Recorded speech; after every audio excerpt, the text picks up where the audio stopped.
Hey guys, it is Greg here, Vinyl Rundown, Black Friday, Record Store Day 2023. Let's talk about some of the jazz releases that came out this year.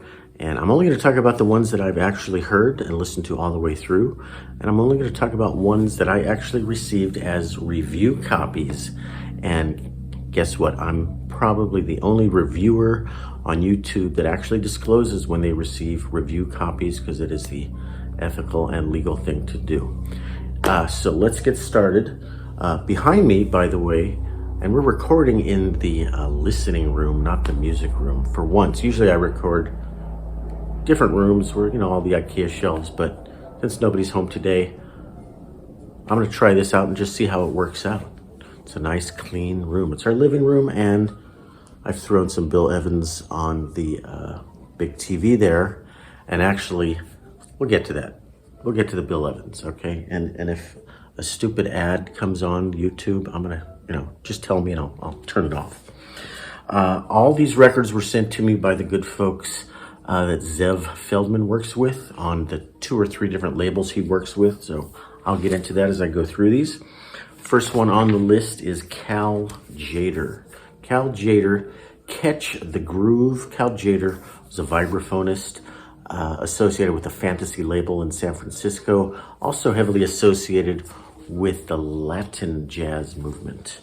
And this particular set of dates is not as Latin-y as a lot of his other stuff is, often playing with people like Pancho Sanchez in his band. So this is one of 3 records that is recorded at the Penthouse in Seattle, and Zev has sort of dug into those archives, and the last 2 or 3 years been pulling a lot of great dates out of that Penthouse Jazz Club in Seattle. That's a club that is defunct, no longer around, but the son of the owner, I think his name is Charlie Puzo II. I hope I have that right. Charles or Charlie. He cooperates closely with Zev in terms of getting access to the tapes, and also some of the, there's an ad. Don't move. Come on, don't look at that. Oh, jeez. Hold on, people. La, la, la. Am I going to edit that out? I don't know if I have time to do that. Okay, don't look at that ad. Some stupid baloney. Oh, there it is. Skip the ad button. Bill Evans. Not an ad for some garbage insurance company. Okay. What was I saying? The son of the owner of the Penthouse has cooperated and works with Zev. He has a credit on here, probably as associate producer or something. But in terms of getting some of the material, and I'll show you some material. What do I mean by material? Well, as a lot of things that Zev does, there is all kinds of great photography, posters from some of the dates. This is a 3-disc set, by the way. And I love these. I love the art on these old posters. Groovy. Jazz cat. There's an actual jazz cat standing there. Let me pull out the booklet. Is there a booklet? A lot of his stuff has wonderful booklets, photographs. Cal Tjader. Cal Tjader was not Latino at all. He was from the Midwest. I think he was from Missouri, like me.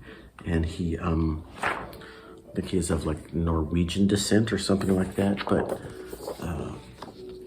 these are great collector's items because of all the great material you get. The photographs, the interviews. Who do we got interviews with? Charlie Puzo Jr. I mentioned.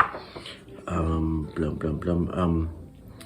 You know who he's got on here? He's got Gary Burton talking about Cal Tjader as an influence. Gary Burton, one of the greatest vibe players in all of jazz, and he's in poor health, and I don't think performing anymore.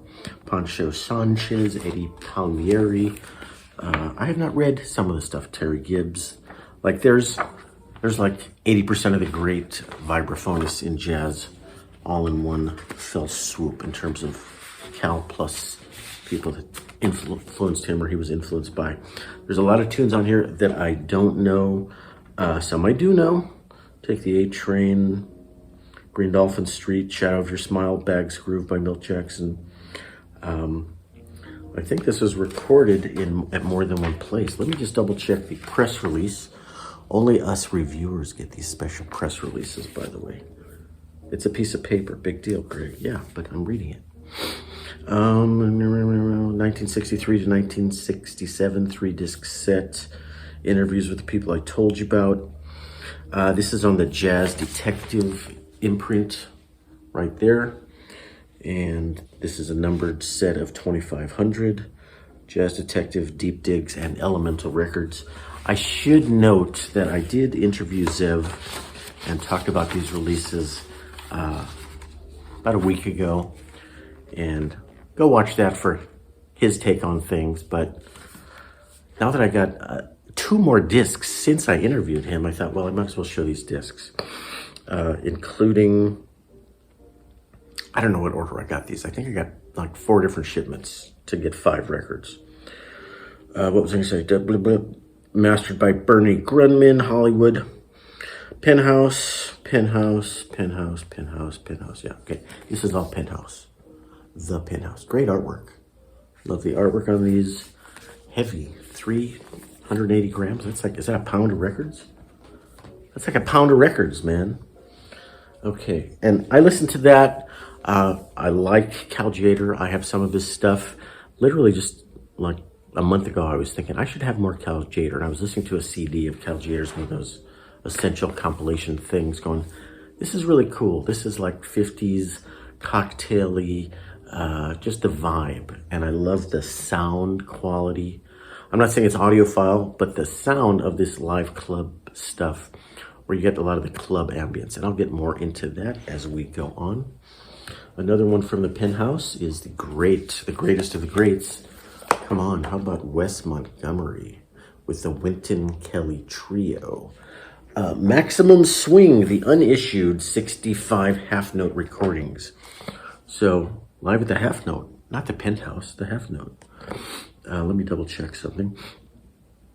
Wes Montgomery, Wynton Kelly, Jimmy Cobbs, Ron Carter plays on one of these sides. Paul Chambers plays on one of these sides. Other people I'm not as familiar with. Larry Ridley, Herman Wright. This is produced by, well, Zev Feldman, as you'd expect. This is on Resonance Records, not Elemental. Resonance. Maybe that's why they come at me in different packaging. This is 3 discs. And if you're not familiar with Wynton Kelly, the Half Note 65, that is one of the most famous Wes Montgomery records of all time. And I think it is on Verve initially. But if you're a fan of that record, you might dig this record quite a bit. And this is while Wes is doing the traditional jazz thing. Later on, when he went to Verve, he did all those sort of flowery, a lot of strings, popular tunes, Beatle tunes. This is jazz, not the more commercial stuff. So if you're a jazz purist, you will probably dig this. Let me show you some of the beautiful photos and stuff. I can't give you all the photo credits while I'm reading this, while I'm doing this. It's like, I'm doing my best, people. Oh, love the posters, the old-timey posters. I just noticed Burke's Works is on here, Dizzy Gillespie tune, 4 on 6, which he plays all the time. That's kind of his signature tune, 4 on 6. All the Things You Are. And Laura. Who did Laura? Okay, anyway. Let me show you the booklet. There's a booklet in here somewhere. There's a booklet. Okay, so just hang on. Sides 1 and 2 recorded at the half note in 65. No, they're all at the half note. Well, the issue is some of these are radio broadcasts. The sound quality on disc 1, in my opinion, is a lot stronger than side 2 and 3. Disc 2 and 3, not side 2 and 3. Let me show you the booklet. Oh, we're not even halfway through this thing. Okay, booklet. Interview. Zev always starts out the booklets with his own thoughts on the recording. Then he gets into the interviews with other people. There's some cool people on here that I want you to know about. Ron Carter is in here. Herbie Hancock, who I've met. Bill Frisell, who I've met. Mike Stern, who I've met. Let me get rid of this stupid ad. There we go. Bill Evans. I don't expect you to be able to hear that, but maybe there's a little tinkling sound. So anyway, as a guitar player, hey, there's a very Wes Montgomery looking guitar. As a guitar player, Wes is important to me, and the whole half note sessions, it was sort of one of his most important gigs.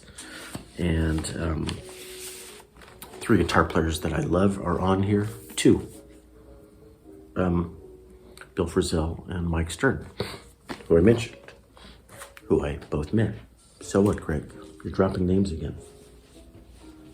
That's what we do. This is LA.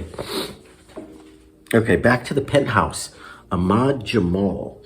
Okay, last year he did 2 Ahmad Jamals side by side. Emerald City Nights, again. The Penthouse in Seattle, which is the Emerald City. That was last year's. This is this year's. This is the 3rd and final installment of the Ahmad Jamal live at the Penthouse. 1966 to 1968. This is on Jazz Detective and Deep Digs and Elemental. This record exceeded my expectations. Not that I didn't have high expectations, but I thought, he's already done 4 discs on Ahmad Jamal. What could be left? This is one of my favorites of this whole bunch of stuff. And getting into Ahmad Jamal, I wasn't like, I knew about him, but I wasn't a huge fan of his. And when I heard this record, I became a bigger fan. He's just a different kind of a piano player. Okay, I don't know how to describe him other than he's got his own style. There's sort of a positive attitude in his music. He's a sparse player. He's not super, lots of notes, he's not super flowery like the Oscar Petersons of the world. And he's not like Bill Evans. He's Ahmad Jamal. He's got his own style. And I think this is a good intro record if you're new to Ahmad Jamal. Again, beautiful photography of the ephemera. Is that the right word? Stuff they had laying around from the olden days from 50, almost 60 years ago. Yeah, 50-ish years ago. There's no booklet with this one. This is a 2-disc set. Last year's stuff has all the booklet you need. You know, should I grab the old booklet? Yeah, last year. Oh, I can't. Trust me. Okay. So Ahmad Jamal, sound quality on this is nice. Live club ambience, which I really dig. You know, the classic Bill Evans, Village Vanguard stuff with the glasses clinking. I don't think there's the glasses clinking, but you can hear that it's definitely a club. Let's put it that way. The reverberation.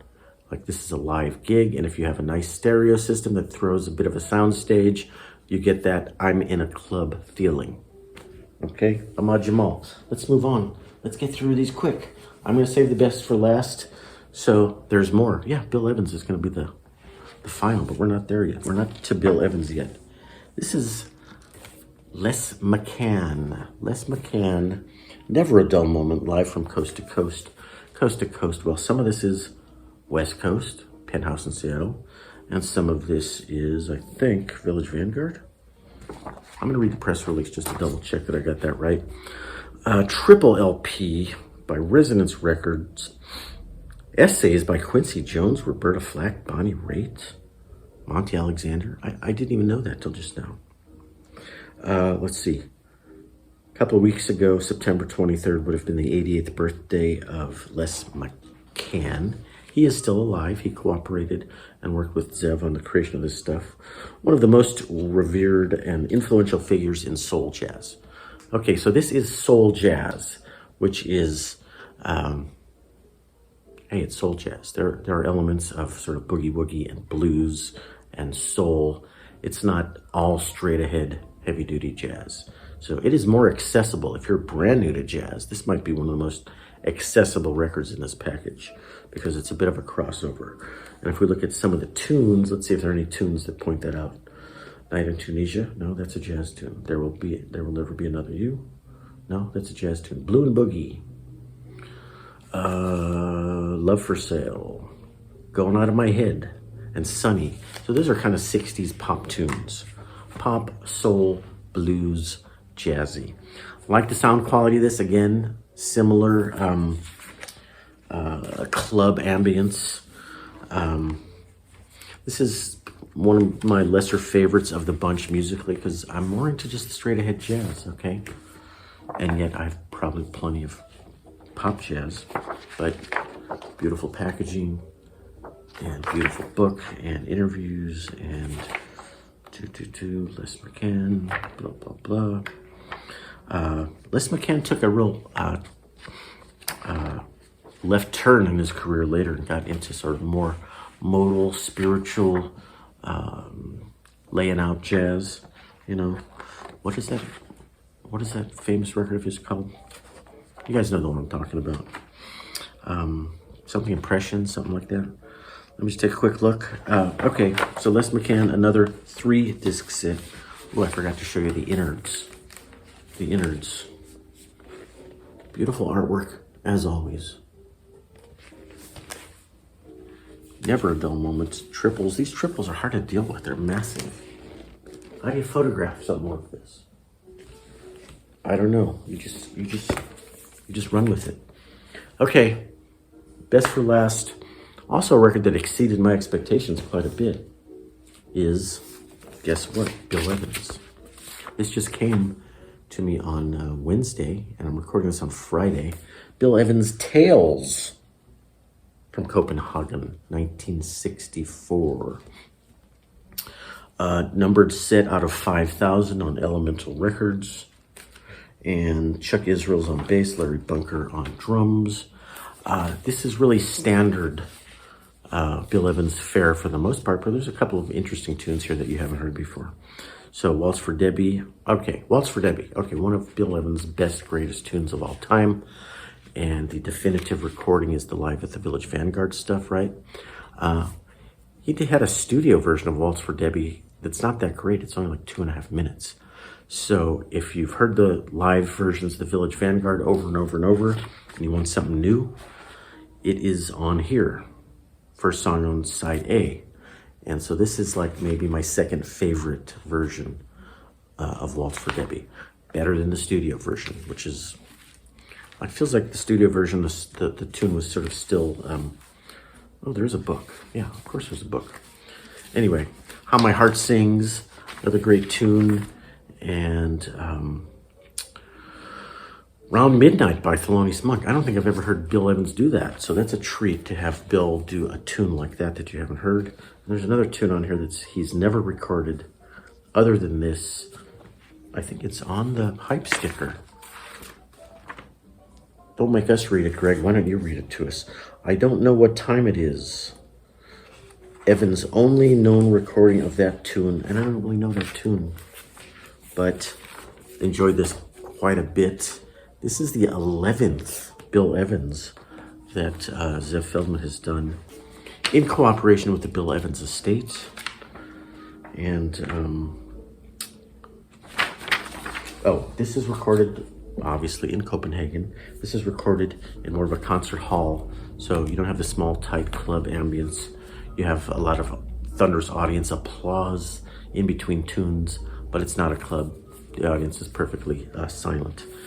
This video back here is from, from this deal, Copenhagen.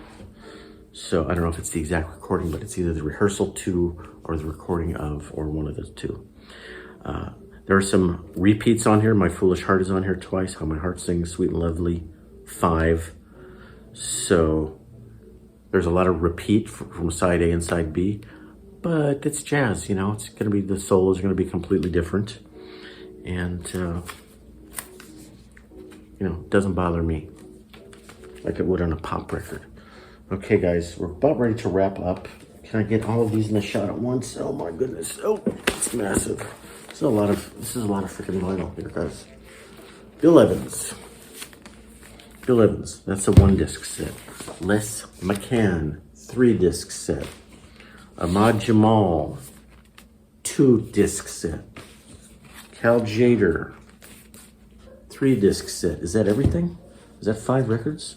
I feel like I'm missing something. Yeah, I am missing something, you moron. I'm missing Wes Montgomery, 3-disc set. Guys, that is Record Store Day for me this year. I got enough goodies in the mail that I don't have to go and stand in line and go shopping.